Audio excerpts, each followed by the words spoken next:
Okay, here we are, ready to start putting the Blanke Permat down, but before we do, we make sure the substrate is nice and clean, all the nails are down, or any ones that are up high, we pulled out, nice and clean, nice and flat, swept everything. Now we're going to vacuum. Once we're done with that, we're going to wipe it down with a sponge to make sure we got no bond breakers here, because what happens is, if you do have a little dust on this and you start dry fitting your membrane and floor, that dust is going to get on the membrane. Then when you go to set it and you thin set it, you're going to have dust on it, it's not going to stick, essentially. So here we go with that process.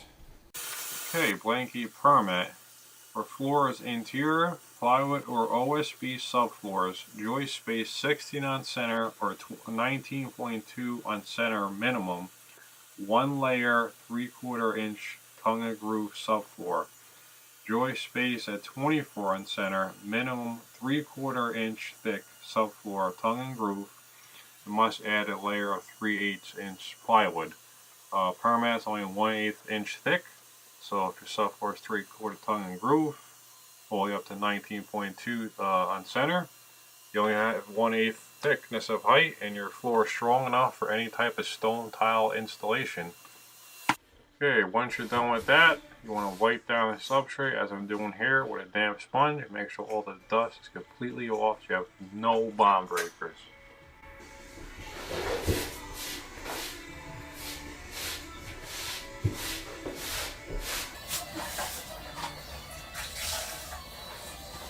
Okay, now when you lay out this Permat, you want to do it from the right to left. That way you have this piece overlap it on top. That's how you want to go with it. So I'm laying it out now. I'm going to go long ways. Get a decent sized piece over there. I'm not sure what I got over there. I want to lay it out, make sure. So I like to dry fit the whole thing, then pull it back and set it. Do whatever works for you, but this way I find to be a lot neater, cleaner, and more efficient. Okay, now we got the Permat all cut in. You want to offset the seams at least a little bit like we got here. You can go more, just make sure they're offset, not lined up right on the plywood seams. So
Okay, I'm going to show you what kind of coverage you want.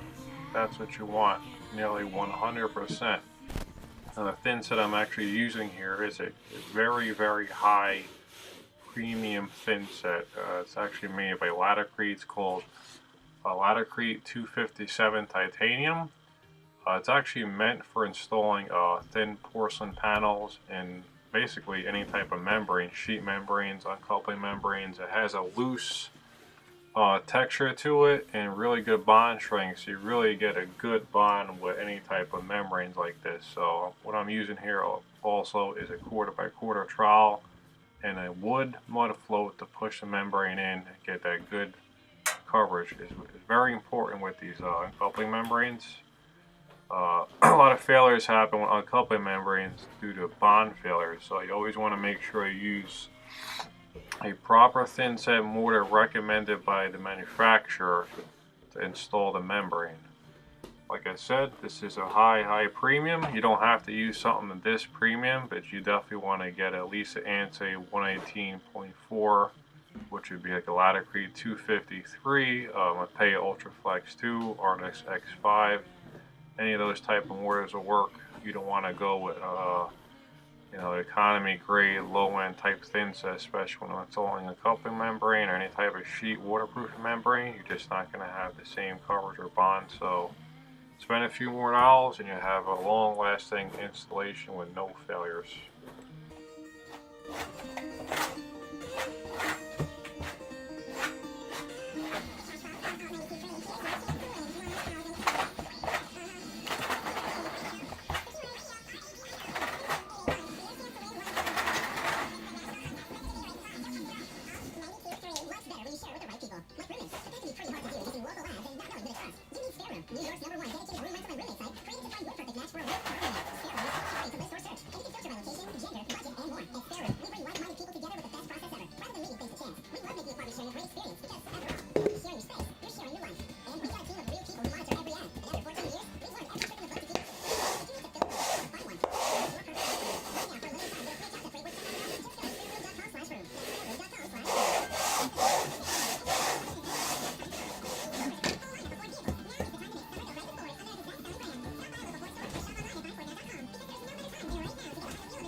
Okay, now once all the membrane is set, I like to pre-fill all my uncoupling membranes, and including Blanke Permat here.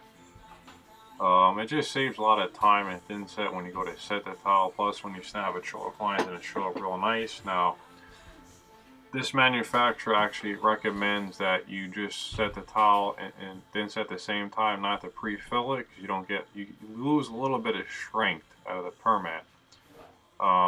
Do what you want. I like to pre-fill them all. It saves a lot of time. Easy to see the chalk line, so that's up to you. You're not going to lose more than like 5–10% strength, so it's really not a big deal, in my opinion. But I like to use the grout float to pre-fill it. You know, just basically go at a 90-degree angle. You don't want any thin layers of thin set on the top of the membrane. You just want to fill it in, keep it tight to it. And then you're ready to go when you come back the next day to set your tile, snap your lines.